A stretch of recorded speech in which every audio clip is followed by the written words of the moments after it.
თუკი მსოფლიო ისტორიას თვალს გადავავლენთ, ნახავთ, რომ ყველა ეპოქაში არსებობდნენ დესპოტი, ტირანი მმართველები, რომლებიც პოლიტიკის წარმოებასა და ძალაუფლების შენარჩუნებას სისხლითა და სისასტიკით ახერხებდნენ. თუმცა ამ კონტექსტში მე-20 საუკუნე მაინც სრულიად გამორჩეული და უნიკალურია. ესაა დიქტატორებისა და ტოტალიტარული რეჟიმების ეპოქა, რომელსაც პლანეტის ყველა კუთხეში სისხლიანი რეჟიმები, სასტიკი პოლიტიკური მმართველობები, გენოციდები და ადამიანთა მასობრივი განადგურებები მოჰყვა. სისხლიან დიქტატორებზე საუბრისას პირველ რიგში ალბათ ადოლფ ჰიტლერი, იოსებ სტალინი, მაო ძედუნი გვახსენდება. თუმცა არსებობენ ისეთი ისტორიული პირები და პოლიტიკური ფიგურები, რომლებსაც არანაკლებ სასტიკი, მავნებლური, ძალადობრივი რეჟიმების შექმნის პასუხისმგებლობა აწევთ ზურგზე. ერთ-ერთი ასეთი პოლიტიკური ფიგურა, რომელიც ჰიტლერთან ან სტალინთან შედარებით ნაკლებად ცნობილია, გახლავთ სალოთ სარი, იგივე პოლ პოტი. პოლ პოტი 1925 წელს კამბოჯის ჩრდილო-დასავლეთ რეგიონში, ქალაქ პეილინში დაიბადა. 1873 წლის შემდეგ კამბოჯა საფრანგეთის კოლონიას წარმოადგენდა. პოლ პოტის ყრმობის, ბავშვობისა და ჩამოყალიბების საფეხურები ემთხვევა ზუსტად იმ პერიოდს, როდესაც კამბოჯის საგარეო პოლიტიკას, ქვეყნის უსაფრთხოებას და მთელ რიგ პოლიტიკურ სტრუქტურებს ფაქტობრივად საფრანგეთის იმპერიალისტური პოლიტიკა აკონტროლებდა. პოლ პოტმა ჯერ კამბოჯაში ფრანგული სკოლა დაამთავრა, ხოლო 1959 წელს 24 წლის ასაკში პარიზში განათლების მისაღებად გაემგზავრა. ის სორბონის უნივერსიტეტში ინჟინერიის ფაკულტეტზე ჩაირიცხა და რადიოელექტრონიკის მიმართულებით განაგრძო სწავლა. თუმცა ძალიან მალევე აღმოაჩინა, რომ ეს საკითხები ნაკლებად დაინტერესებდა და მისი ინტერესები მთლიანად მოცული იყო მარქსიზმითა და რადიკალური კომუნისტური იდეებით. პარიზში ჩასვლიდან ძალიან მალევე პოლ პოტი დაუახლოვდა ადგილობრივ მემარცხენე გაერთიანებებს, კომუნისტურ გაერთიანებებს და კიდევ უფრო სიღრმისეულად დაიწყო მარქსიზმისა და კომუნიზმის იდეების შესწავლა. 4 წლის შემდეგ 1953 წელს პოლ პოტი თავის სამშობლოში კამბოჯაში ბრუნდება. ეს ზუსტად ის პერიოდია, როდესაც კამბოჯა თავისუფლდება ფრანგული იმპერიალიზმისაგან და მოიპოვებს დამოუკიდებლობას. 50-იან წლებში კამბოჯაში უკვე არსებობს კომუნისტური პარტია. სამშობლოში დაბრუნებული პოლ პოტი შეიძლება ითქვას ფანატიკურად შეპყრობილია მარქსიზმითა და რადიკალური კომუნისტური იდეებით. 1973 წლამდე კამბოჯაში არსებული კომუნისტური პარტია არსებობს და ფუნქციონირებს, მაგრამ ის მაინც მარგინალურ პოლიტიკურ ძალად რჩება, რომელსაც ფაქტობრივად საერთოდ არ აქვს გავლენა პოლიტიკურ პროცესებზე. კომუნისტური ფრთის ეტაპობრივი მოძლიერება 60-იანი წლებიდან იწყება. 1973 წელს კომუნისტური პარტიის ლიდერი სწორედ პოლ პოტი ხდება.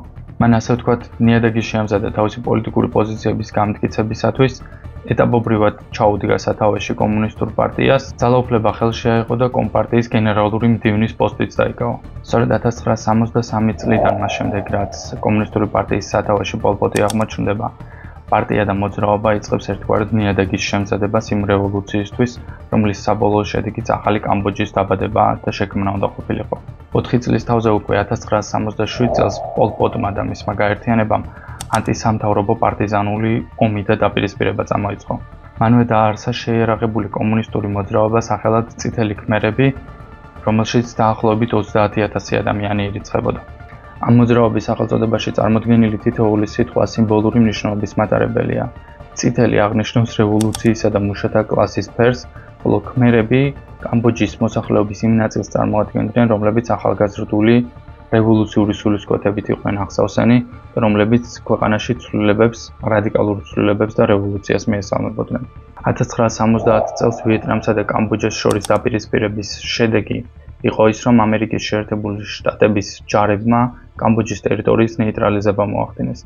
ამ ოპერაციას კამბოჯელი რიგითი მოსახლეობის ძალიან დიდი ნაწილი, თითქმის 100,000 ადამიანი ემსხვერპლა. შედეგად რიგითი კამბოჯელებისთვის ამერიკა მტრულ ძალას წარმოადგენდა, რომელსაც შეეძლო უიარაღო მშვიდობიანი მოსახლეობა დაერბია, გაენადგურებინა და მათთვის გენოციდი მოეწყო. ამ მოვლენებმა ცხადია პოლ პოტის ცისკურზე დაასხა წყალი. ამერიკის ბოროტების საპირწონე ძალად ცხადია კომუნიზმი და რევოლუცია მოჩანდა. შედეგად 70-იანი წლების პირველ ნახევარში პოლ პოტის პოლიტიკური პოზიციები მნიშვნელოვნად გაძლიერდა. 5 წლის შემდეგ უკვე 1975 წელს პოლ პოტის მეთაურობით პარტიზანებმა აიღეს კამბოჯის დედაქალაქი პრომპენი. მათ ქვეყანას სახელი გადაარქვეს და კამბოჯის ნაცვლად დემოკრატიული კამპუჩია უწოდეს. პოლ პოტის მმართველობის პირობებში კამბოჯამ ეტაპობრივად გაწყვეტა ურთიერთობა მსოფლიოს ყველა სხვა სახელმწიფოსთან, გარდა ჩინეთისა და იუგოსლავიისა. დამყარდა დიქტატორული რეჟიმი, რომელსაც არასრული 4 წლის განმავლობაში რამდენიმე მილიონიანი მცხოვრებლი გენოციდი და ადამიანთა მასობრივი განადგურებები მოჰყვა. პოლპოტი მიზნად ისახავდა კამბოჯა ჰარმონიულ კომუნისტურ ერთეულად ექცია, თუმცა ამ მიზნის განსახორციელებლად ის ძალიან რადიკალურ, სასტიკ და ძალადობრივ მეთოდებს იყენებდა. ხელისუფლებაში მოსვლისთანავე მან ძალიან რადიკალური და ხისტი სოციალური და პოლიტიკური რეფორმების გატარება და სისრულეში მოყვანა დაიწყო. პოლპოტის მიზანი მუშათა და გლეხთა ერთიანი ჰოლისტური საზოგადოებრივი სისტემის შექმნა იყო, რომელიც თავიდან ბოლომდე იქნებოდა ორიენტირებული სოფლის მეურნეობასა და რურალურ განვითარებაზე. ყველაფერი, რაც ქალაქს ურბანულ სივრცეს განვითარებას პროგრესს უკავშირდებოდა, აიკრძალა საზოგადოებისათვის. ამ პოლიტიკის ნაწილი იყო მაგალითად ისიც, რომ ქალაქებში მცხოვრებ მოსახლეებს აიძულებდნენ დაეტოვებინათ თავიანთი სამყოფელი, გადასახლებულიყვნენ სოფლებში და ემუშავათ მიწებზე. კამბოჯა გარდაიქმნა სასოფლო-სამეურნეო კომუნებად. აიკრძალა დამწერლობა, ფული, უცხოენები. კამბოჯის ეროვნული ბანკი და სხვა ფინანსური ინსტიტუტები ფაქტობრივად სრულად აიკრძალა, გაუქმდა და განადგურდა. საბანკო საფინანსო სისტემა ბურჟუაზიულ დასავლურ კაპიტალისტურ ელემენტად მიიჩნეოდა, რომლის შეთავსება ჰარმონიურ კომუნიზმთან ფაქტობრივად წარმოუდგენელი ჩანდა. არსებობს მოსაზრება, რომლის მიხედვითაც კამბოჯის დედაქალაქ პნომპენში არსებული ეროვნული ბანკის შენობა პოლპოტმა დემონსტრაციულად ააფეთქებინა. აფეთქების შედეგად ფულის კუპიურები გარშემო მიმოიფანტა. ხალხი, რომელიც ფულს მიესია და მისი აკრეფა დაიწყო, დიქტატორმა ადგილზე დაახვრეტინა. თუმცა ეს მხოლოდ მოსაზრების დონეზე არსებობს და მისი ფაქტობრივი მტკიცებულებები ფაქტობრივად საერთოდ არ მოიპოვება. პოლპოტის მმართველობის პირობებში მეურნეთა და გლეხთა სამუშაო დრო 18-დან 20 საათამდე გაიზარდა. რეჟიმის სიკვდილით სჯიდა ნებისმიერი სახის დაუმორჩილებლობას. ადამიანებს აწამებდნენ და კლავდნენ სრულიად აბსურდული მიზეზებითაც კი. მაგალითად, შვილის გაჩენა ან ოჯახის შექმნა კომუნის ხელმძღვანელობის ნებართვის გარეშე სიკვდილით ისჯებოდა.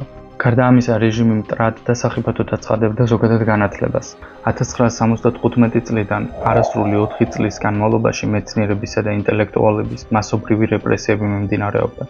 ექიმები, ინჟინრები, ხელოვანები, ინტელექტუალები და ზოგადად განათლებული ადამიანები რეჟიმისთვის საფრთხეს საშიშროებას წარმოადგენდნენ, რის გამოც ისინი ავტომატურად ისჯებოდნენ სიკვდილით.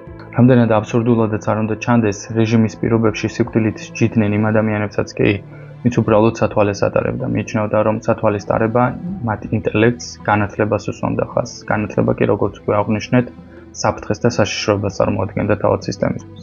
კლავდნენ იმ ადამიანებსაც, რომლებიც ღიად, ცალსახად და მკაფიოდ არ აფიქსირებდნენ ერთგულებას კომუნისტური პარტიისა და მმართველი პოლიტიკური ძალის მიმართ. რეჟიმი არც ეროვნულ და ნაციონალურ უმცირესობებს ინდობდა. სიკვდილით ისჯებოდნენ ჩინელები, ვიეტნამელები, ან სხვა ნებისმიერი ერის წარმომადგენელი ხალხები, რადგანაც მიიჩნეოდა, რომ ახალი კამბოჯის იდეალებს ისინი საფრთხეს უქმნიდნენ და შეუძლებელს ხდიდნენ ამ იდეის რეალიზაციას. მოკლულ ადამიანებს ხშირად თავებს აჭრიდნენ, ბოძებზე კიდებდნენ და თავებთან ერთად აკრავდნენ პლაკატს, რომელზეც წარწერა იყო დატანილი: მე რევოლუციის მტერი ვარ. ეს ფაქტობრივად იყო მუქარა და გაფრთხილება, შიშის მიზანმიმართული დათესვა, რომლის ფარგლებშიც რეჟიმი საზოგადოებას ატყობინებდა, რომ იგივე ბედიელოდა ნებისმიერ სხვას, ვინც რეჟიმს წინააღმდეგებოდა, ან უბრალოდ გულში გაევლებდა ამბოხს. არანაკლები სისასტიკითა და წამებით კლავდნენ და თავიდან იშორებდნენ ხეიბრებსა და შეზღუდული შესაძლებლობების მქონე პირებს. რეჟიმი მიიჩნევდა, რომ შიშმოპირები და ხეიბრები გამოუსადეგარნი იყვნენ შრომისათვის. შესაბამისად, მათი ფუნქციური საჭიროება ფაქტობრივად არ არსებობდა, რაც საკმარისი საფუძველი იყო რეჟიმისთვის, რათა ეს ადამიანები თავიდან მოეშორებინათ. შე შემთხვევაში ადამიანებს ბენზინს ესხამდნენ და ცოცხლადაც კი წვამდნენ. პოლპოტის სასტიკ რეჟიმს მთლიანობაში ჯამში 2 მილიონზე მეტი ადამიანი შეეწირა. თუ გავუთვალისწინებთ განხილველობაში მივიღებთ კამბოჯის იმდროინდელ მოსახლეობის რაოდენობას, დაახლოებით საუბარია მთელი მოსახლეობის 21%-ზე, რაც იმას ნიშნავს, რომ პოლპოტის რეჟიმის პირობებში ყოველი მეხუთე ადამიანი სისტემის მსხვერპლს წარმოადგენდა. 2 მილიონი მსხვერპლის შესაძლოა ჯამურად არც თუ ისე დიდი რიცხვი ჩანდეს, მაშინ როდესაც ჩვენ ვიცნობთ ჰიტლერს, ვიცნობთ იოსებ სტალინს, ვიცნობთ მაო ძედუნგს, რომლებმაც ბევრად უფრო მასშტაბური სისხლისღვრები განახორციელეს, თუმცა თუ გავითვალისწინებთ დროის მასშტაბებს, რომლის ფარგლებშიც პოლპოტმა ეს პროცესები განახორციელა, შეიძლება ითქვას, რომ მსოფლიო ისტორიის ფარგლებში რთულად მოიძებნება ანალოგი, როდესაც 4 წლიან, არასრულ 4 წლიან მმართველობას ამდენად დიდი მსხვერპლი, ამდენად დიდი სისასტიკე და ამდენად დიდი სისხლისღვრა მოყოლოდეს. ამაზრით პოლპოტი არც ჰიტლერის საკონცენტრაციო ბანაკებს და მის სისასტიკეს ჩამოუვარდება და არც მაგალითად სტალინურ რეპრესიებს. პოლპოტს ჰქონდა იდეა, რომ უნდა შეექმნა ახალი კამბოჯა, რომლის ფარგლებშიც მას უკვე არსებული დადგენილი სოციალურ-ეკონომიკური თუ პოლიტიკური წესრიგი სრულად უნდა ამოეძირკვა, არა გარდაექმნა, არამედ სრულად უნდა ამოეძირკვა და მის ნაცვლად ნულიდან შეიქმნა სრულიად ახალი სოციალურ-ეკონომიკური წესრიგი, რომლის საბოლოო მიზანიც კომუნისტური ჰარმონია იქნებოდა. ეს ჰარმონია კი თავისთავად ცხადია გამოვლინდებოდა ისეთ ელემენტებში, როგორებიცაა სამართლიანობა, კეთილდღეობა და თანასწორობა. სწორედ ამ პროექტის განუყოფელი ნაწილი იყო ისტორიული თუ კულტურული მემკვიდრეობის მიზანმიმართული განადგურების საკითხიც.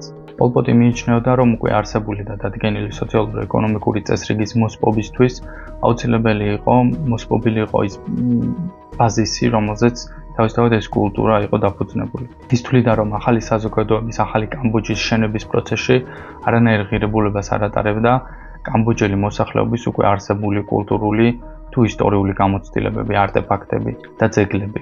შედეგად მან ამ ისტორიული თუ კულტურული ღირებულებების მიზანმიმართული მსხვერპლობა, განადგურება, გადაწყვეტა დაიწყო, რასაც უამრავი ხელოვნების ნიმუში, მონუმენტი, ისტორიული არტეფაქტი შეეწირა.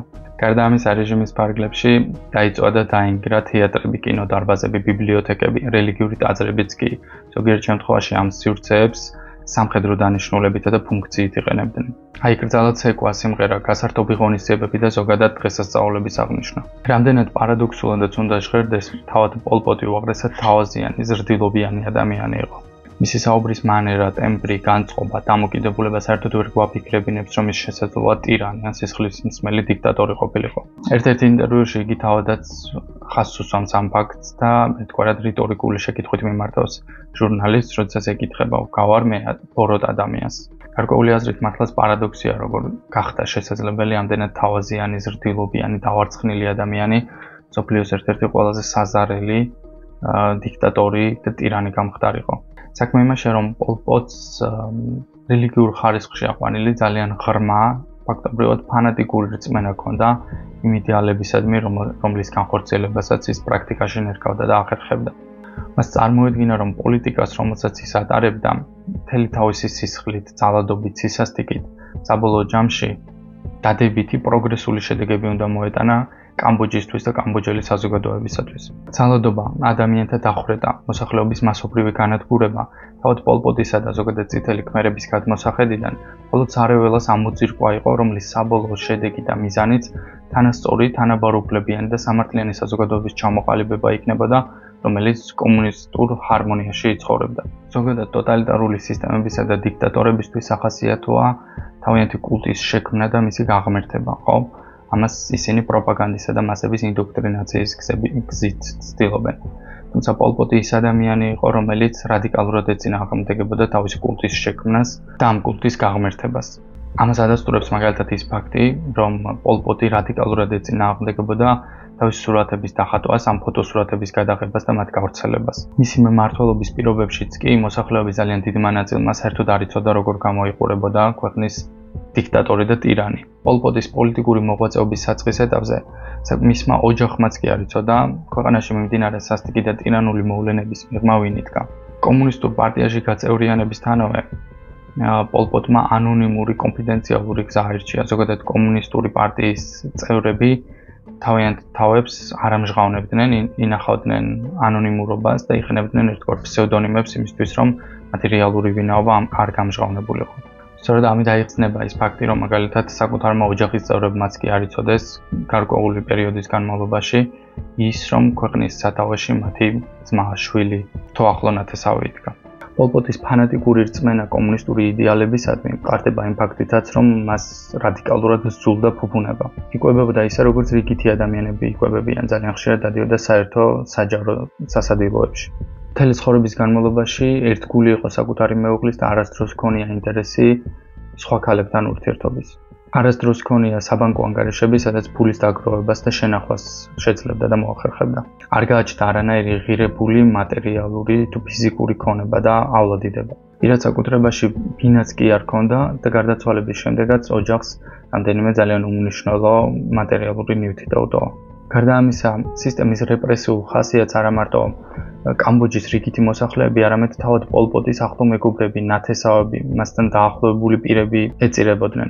ამის ძალიან მკაფიო მაგალითია თავად პოლ პოტის და მარგარეტ სალოტი, რომელიც თავიდან საწყის ეტაპზე კომუნისტური იდეებით თავადაც აღტაცებული და აღფრთოვანებული იყო, ის საწყის ეტაპზე კომუნისტებს უჭერდა მხარს, თუმცა მოგვიანებით მან პოზიციები დათმო და ერთგვარად ანტიკომუნისტი გახდა. ამაც ხადია პოლ პოტის გაღიზიანება და აღშფოთება გამოიწვია, მიუხედავად იმისა, რომ საქმე თავის დას ეხებოდა, პოლ პოტმა ეს ფაქტი არაფრად ჩააგდო და საკუთარი და საკონცენტრაციო ბანაკში გაგზავნა. აქედან ძალიან მკაფიო და ნათლად ჩანს ის, რომ პოლ პოტის პოლიტიკური მოღვაწეობა მისი სასტიკი რეჟიმი არ იყო დაფუძნებული და მიმართული იმისკენ, რომ თავად დიქტატორს პირადი სარგებელი მიეღო, მატერიალური უზრუნველყოფა შეექმნა, ან უბრალოდ გამდიდრებულიყო. 1979 წელს წითელი ქმერების სისხლიანი ტერორის ეპოქა ვიეტნამთან ომით დასრულდა. კამბოჯის კომუნისტური ფრთიდან ზოგიერთი დაჯგუფება ვიეტნამის მხარეს გადავიდა და თავადვე დაუპირისპირდა პოლ პოტის პოლიტიკურ რეჟიმს. დიქტატორი გაიქცა და კამბოჯის საზღვართან მიიმალა. ვიეტნამთან დამარცხების შემდეგ პოლ პოტმა და მისმა კომუნისტურმა მემარცხენე დაჯგუფებებმა კვლავ პარტიზანული დაპირისპირება და კონფლიქტები წამოიწყეს. 1997 წელს სიკვდილამდე 1 წლით ადრე დიქტატორი კამბოჯის ხელისუფლებამ ტყეში მიმალული დაიჭირა. პოლ პოტს სახალხო სასამართლო მოუწყვეს, სადაც კამბოჯელებმა ბრალი წაუყენეს დიქტატორს ჩადენილი დანაშაულებებისთვის. თუმცა მისი საერთაშორისო სტანდარტით გასამართლება და სამართალგება საერთოდ არ მომხდარა. ოფიციალური დასკვნით 1998 წელს 73 წლის ასაკში პოლ პოტი გულის შეტევით გარდაიცვალა. მისი გვამით 15 აპრილს კამბოჯის ტყეში ერთ-ერთ სოფელში აღმოაჩინეს. არსებობს ვერსიები მასთან დაკავშირებით, რომ პოლ პოტმა თავი მოიკლა ან მოწამლეს, თუმცა ოფიციალური დასკვნა, როგორც უკვე აღინიშნა, არის ის, რომ იგი გულის შეტევით გარდაიცვალა. ცხედარი წყვილად დალაგებულ საბურავებზე დადებულ მატრასზე დაასვენეს, ცეცხლი წაუკიდეს და დაწვეს. მთელი თავის სიცოცხლის განმავლობაში პოლ პოტმა მხოლოდ ორჯერ განაცხადა თანხმობა ინტერვიუს გაცემაზე. პირველი 1978 წელს იუგოსლავიის ტელევიზიისთვის მიცემული ინტერვიუ იყო, ხოლო მეორე ინტერვიუ 1997 წელს სიკვდილამდე 1 წლით ადრე ჩაიწერა, რომლის დროსაც ასტიკმა დიქტატორმა შემდეგი სიტყვები განაცხადა. არაფერს ვნანო. უფრო მეტად წუხوار ჩემს ქვეყანაში არსებული კრიზისისა და არეულობის გამო, რადგან წითელმა ქმერებმა ვერ შეძლეს მტრის დამარცხება. პოლ პოტის გარდაცვალების შემდეგ თავად წითელი ქმერების მოძრაობაც ფაქტობრივად დაიშალა. თუმცა წევრების გარკვეული ნაწილი დღემდე კამბოჯის ტყეებს აფარებს თავს და ხე-ტყით ვაჭრობითა თუ ძვირფასი მინერალების კონტრაბანდით ირჩენს თავს. დღეისათვის სულ ეს იყო, თუ მოგეწონათ ვიდეო, დაწერეთ კომენტარებში, ხოლო მეტი საინტერესო ვიდეოსთვის გამოიწერეთ არხი და მოიწონეთ ეს ვიდეო.